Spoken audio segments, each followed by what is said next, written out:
భాను అయితే జీపబ్బయ్ మాటలకి షాక్ అవుతూ ఉంటుంది. ఇక నేను మా నాన్న కళ్ళల్లో ఆనందం చూడాలి అంటే ఖచ్చితంగా ఆ రాత్రి ఎవరు ఫోన్ చేశారో ఆ అమ్మాయిని కనిపెట్టాలి. మా నాన్న మీద కేసు పెట్టిన అమ్మాయిని కనిపెట్టాలి అని చెప్పేసి అంటూ ఉంటాడు. ఇక షాక్ అవుతూ ఉంటుంది. నేను ఆ పంతం మీదే ఉన్నాను, కానీ మా నాన్న నాకొక మాట చెప్పారు అని చెప్పేసి అంటూ ఉంటాడు పార్థు. ఇక భాను అయితే ఏంటా మాట అనైతే చూస్తూ ఉంటాడు.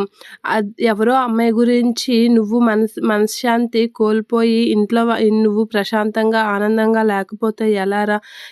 ఆ అమ్మాయి దొరికినప్పుడు దొరుకుతుంది. కానీ నువ్విప్పుడు ఆనందంగా ఉండాలి అంటే, నేను కూడా ఆనందంగా ఉండాలి అంటే, ఇంట్లో ఉన్న భానుని చక్కగా చూసుకో.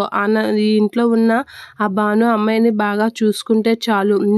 నీకున్న ఆనందం తర్వాత ఎప్పుడో ఆ అమ్మాయి దొరికినప్పుడు చూసుకోవచ్చులే అనైతే అంటూ ఉంటాడు. ఇక భాను వాళ్ళ మామయ్య అలా అనేసరికి పార్థు అయితే చాలా హ్యాపీగా ఫీల్ అవుతూ ఉంటాడు.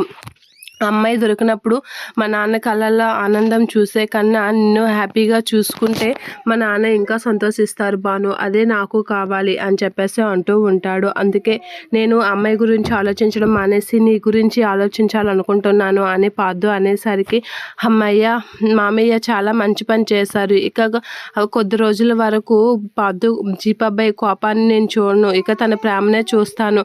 ఇది చాలు నాకు. మామయ్య వల్ల ఒక మంచి జరిగింది నాకు అనైతే చాలా హ్యాపీగా ఫీల్ అవుతూ ఉంటుంది. ఇక పార్థు కూడా చాలా హ్యాపీగా నారింజ మిఠాయి అయితే భానుకు తినిపిస్తూ ఉంటాడు. ఇక భాను కూడా పార్థుకు తినిపించి ఒకరికొకరు చాలా హ్యాపీగా ఉంటారు. ఇక భాను అయితే చాలా ఫ్రీ అవుతూ ఉంటుంది పార్థు అమ్మాయి గురించి మాట్లాడకపోవడంతో.